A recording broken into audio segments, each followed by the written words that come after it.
So, got a Kizer here. This is one I'm excited to do. This is a knife that I haven't been able to put my hands on, and I finally did. This is a Kizer Justice. This is a Azo and Nut Hun collaboration. 3.8 inches, and it is N690 steel, black stonewash, desert sand G10. Yeah, I mean, it's a lot. That's a mouthful. In the end, man, let's just get it out of here and we'll look at it. How about that?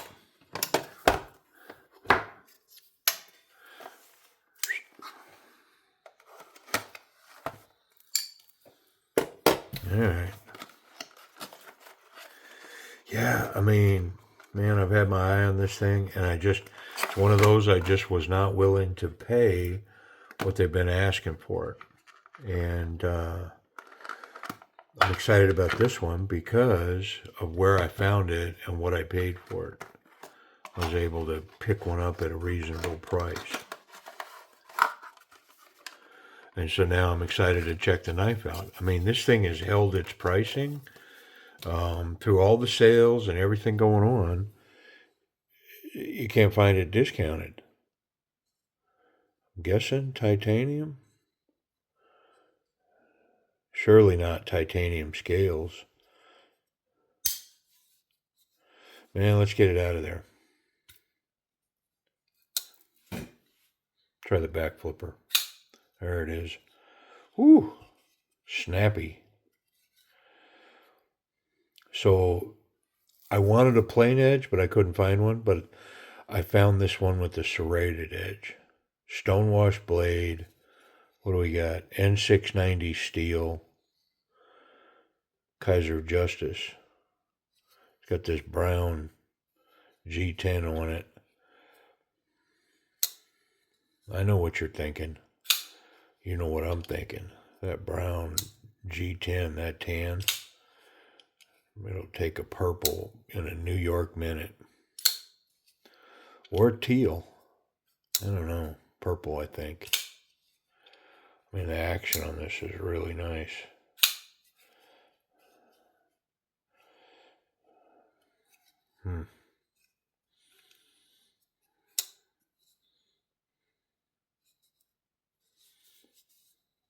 Excellent grip on that G10. It's good stuff. Kizer Justice. Finally got my hands on one. Yeah, really snappy. I wonder if I could fail that. Nah. Yeah, no chance. Well, man, let's get in it. Do a proper check-in on it, and then we'll finish checking it out. I love these pivots. Look, rivet, and then just really subtle, simple. I like it. T8, T8. I think that pocket clip's going to be a T6.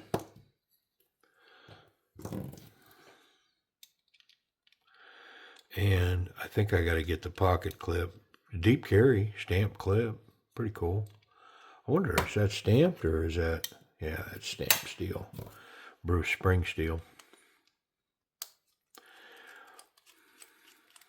But we got to get it out of the way to get that last screw.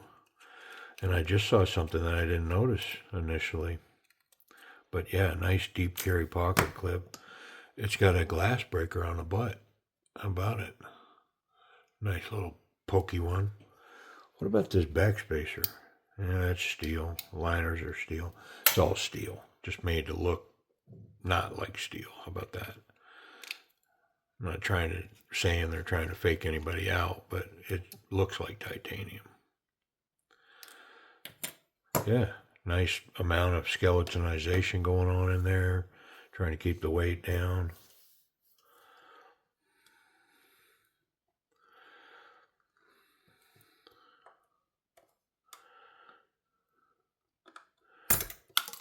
Whew. Shot that stop pin across the desk.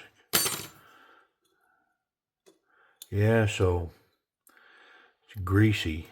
They greased it. It's one of those. It's not oiled, it's greased. Captured pivot, backspacer. There's no oil in here, so I think I'll stop there and I'll just wipe everything down. But yeah, it's got that thick, sticky grease. And then it looks like, yeah, it definitely looks like this can come off if you don't want that. You can take that glass breaker off. It's screwed on. All right, let's clean it up.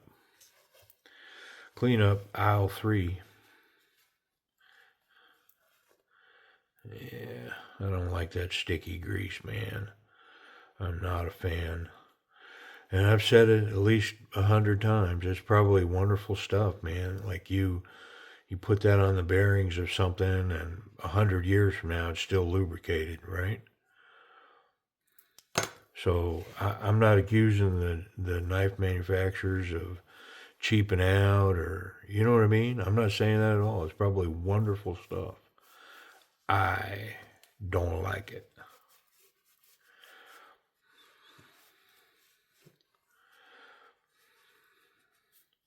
I know it's probably good for me, but I don't like it.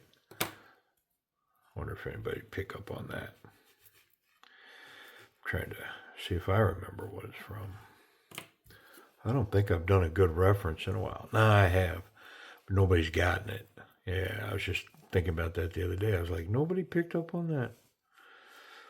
Either that or my trivia, my culture trivia dudes are busy. You know, I ain't paying attention.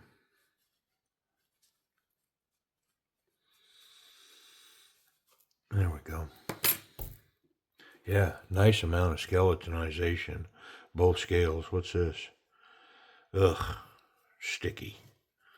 Sticky, icky.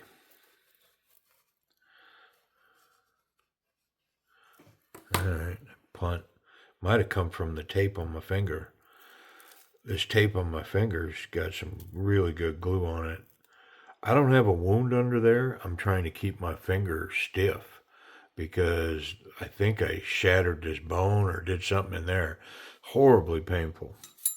I mean, there's my whine. I need some cheese and crackers because I have whined about this finger. I mean, you think I'd just chop it off, but it now that I can't really use it, I realize how much I rely on that index finger. Good grief.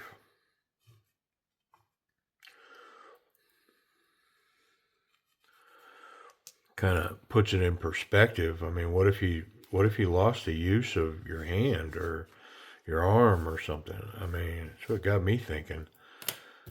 I mean, I approached my wife about it, and I was like, "Hey, I might not be able to, you know." She was like, "Well, you better call hospice because I ain't taking care of you." It's like, what? My daughter was there, and she's like, "Nah, you going in a home. None of us want to deal with you, man." I was like, "Oh, y'all are horrible."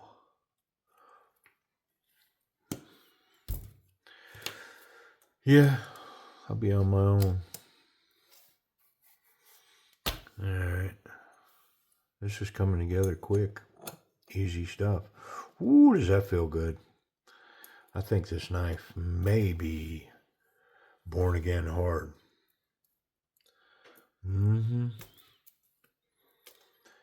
Wonder if anybody picked up on that one. I'm just like tossing them out, man. Softballs. Speaking of softballs, how about my Sooners? Come on, man. Dominant. And ain't apologizing for nothing either. Don't gotta like them. Just gotta acknowledge how dominant and freaking awesome they are.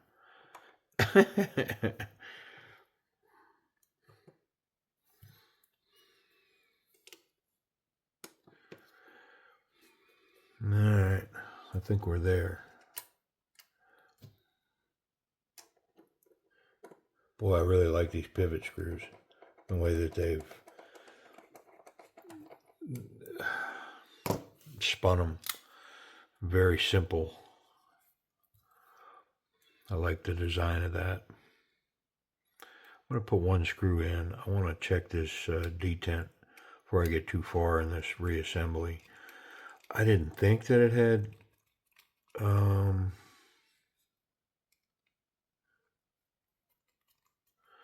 what am I missing here? Why is that not going? Is that one short?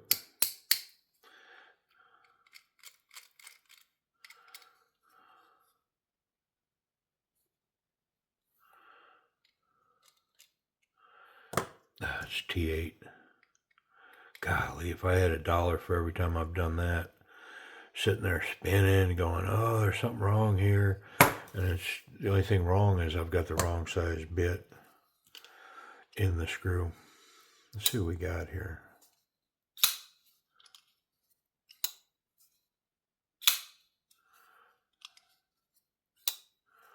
I think I might be too tight on that pivot. That is really locked up.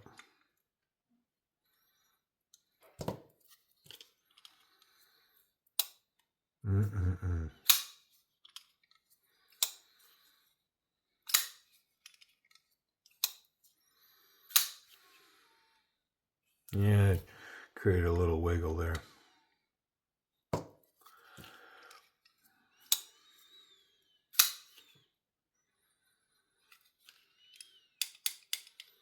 Yeah, it's pretty free. So everything that's going on, the stiffness that I'm feeling is this detent. And I really do think that it's a little tight. So I am going to pull this apart real quick and take a look. I need to make sure I got my reference here. Yeah, I'm quite a bit inside of that scale.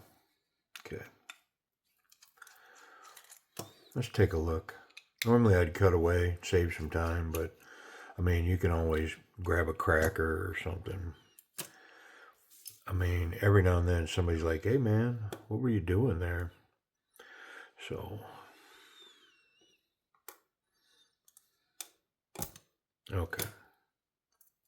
At least I didn't fling that stop pin across the table that time. All right, so yeah.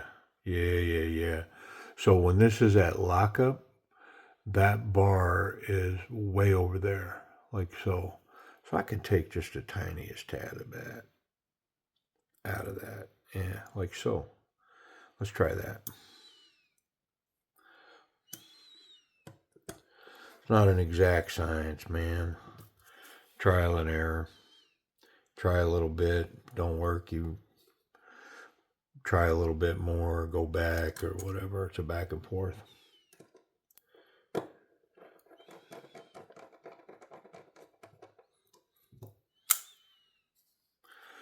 And of course, there's the argument that the way to manage that is to break the knife in. But, you know, my thoughts on that are, listen, at the factory, they're tuning it and they want to tune it like this. This knife coming out of the factory was just like this. Drop shut, smooth as could be, right? Completely functional. Well, the argument, if I should just break this in, is then, well, this was sent too loose from the factory because through time, it's going to loosen up even more and be horrible. You know what I mean? So, of course, they want to try to dial it in as best they can from the factory. Well, when I get it, I want to make it as nice as I can. I don't want any slop. I want it to drop shut, and I don't want to have to function the knife 100 times to get it to run right. I mean, but I do feel some tension in there. I think it's a lock bar, but it's better. So now that I've changed the ergonomics of this, how that locks up, I'm going to hit it on the desk. Yeah, didn't fail. I just want to make sure it doesn't fail. And I really whack it. When I'm doing that, I'm not playing around. I want to know if it's going to fail. I mean, there's some philosophies there too, like you shouldn't be spine whacking a knife and, blah, blah, blah. I had a manufacturer tell me, I had a knife that the lock was failing. They literally asked me, are you spine whacking it? Yeah. And they go, well, don't do that. Like they were like, yeah, I mean, to us, that's not a failure. And I was like, oh, okay, well, I don't think I'll be buying no more of your knives.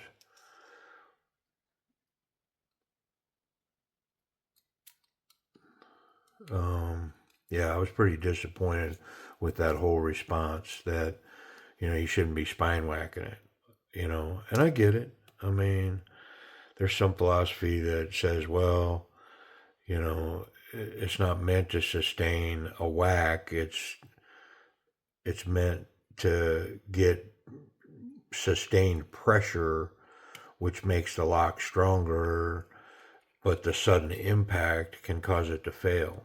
I don't subscribe to that.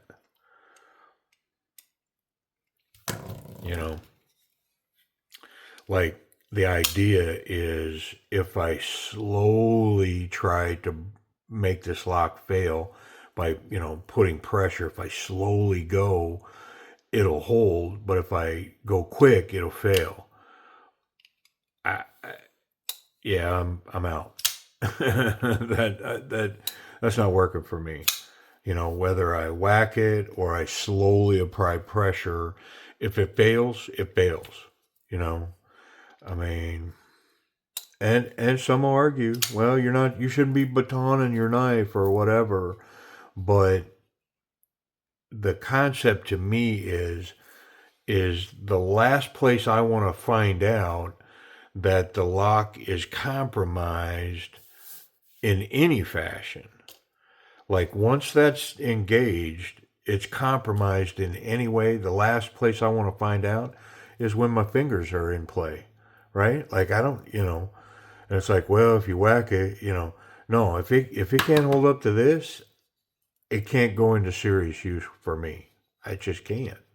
So there's my 2 cents on that. My rant. It's got to be able to survive it. This one did, without a doubt. I mean, 90 out of 100 knives that I whack like that work.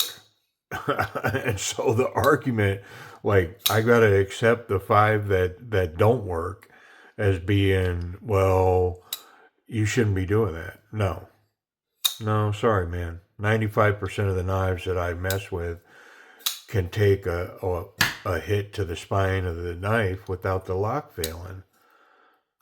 So, anyways. Oh, get me started, man. Start me up. Yeah, so the action on this knife, man, let's move on this Justice. The action on this thing now, I loosen that up, is wonderful. Yeah, this thing. So what would I call this action? I mean,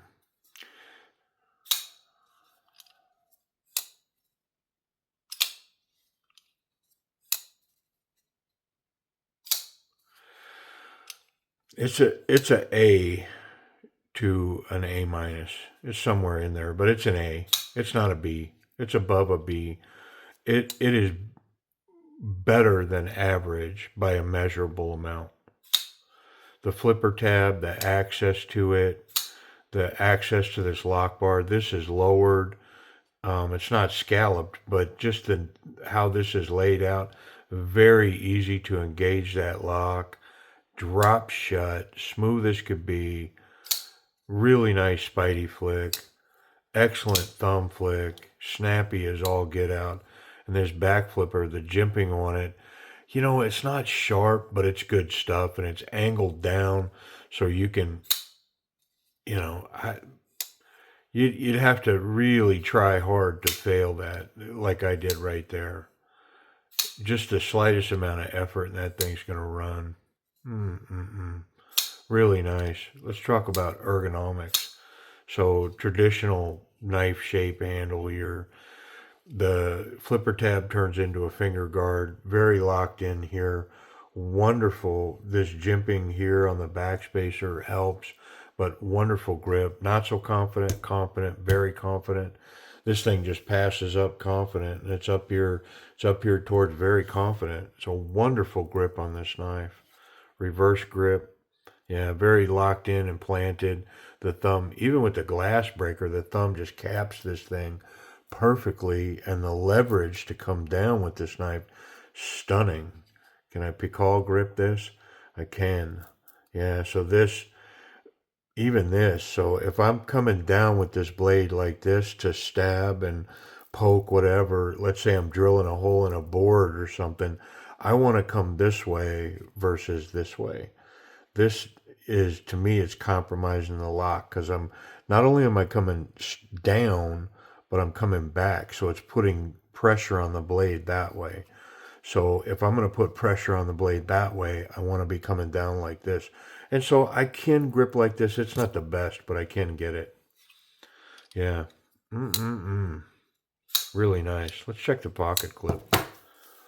Bruce Springsteen got a hold of this one, so I think it's going to be fine. As long as it gets over the thick stuff. Once it's over it, it's going to run pretty smooth. Yeah. Almost completely gone. I love the stonewashed look on this. Just the tiniest little 1/8 of an inch or so sticking out of the pocket. One hand in, one hand out. Standard jean size material. Good tension, good retention against the grippy G10. Yeah, it's nice. It's not a dryer clip though. I mean, I'll say that. Could I put tension on it? I definitely could put some on it. But I will say, with these short, deep carry clips like this, to pinch that down versus a clip like this.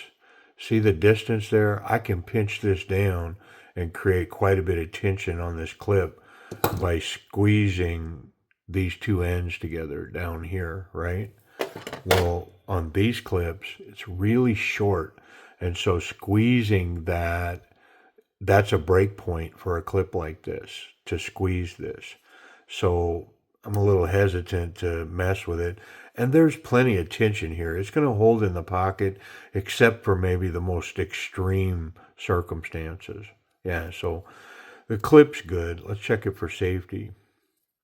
Yeah, the tip's buried. So the clip's good, the tip's good, and I don't have any concerns about handling this knife when the blade's closed. I'm not going to make blade contact when this knife is closed. I wonder if this blade's sharp.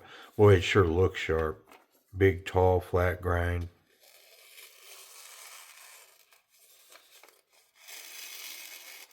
Yeah, look at that. It's that kind of crazy sharp. And of course, those serrations. I mean, I'm not a big serration fan, but I do know this. They are sharp and they stay sharp. I mean, so from a utility perspective, a work knife, this little amount of serrated blade is probably a really positive thing, because like for a work blade, you never know what you're going to cut, and that serrated piece right there, it'll cut stuff that you can't cut here. You know, this is wonderful stuff right here. Yeah, that's a bonus. Really is. Stonewashed finish, black on everything except the liners. And I'm pretty sure this will take a pretty amazing purple if I decided to go that route. I may just leave this as is for now. Price and availability on this Justice. Where are they and how much? So White Mountain Knives has 3 versions of this Justice. They're all non-serrated blades, but they have a black, a blue, and a red. Yep. And I think they're micarta. Hold on. Yeah, they're micarta, where this is G10. Okay?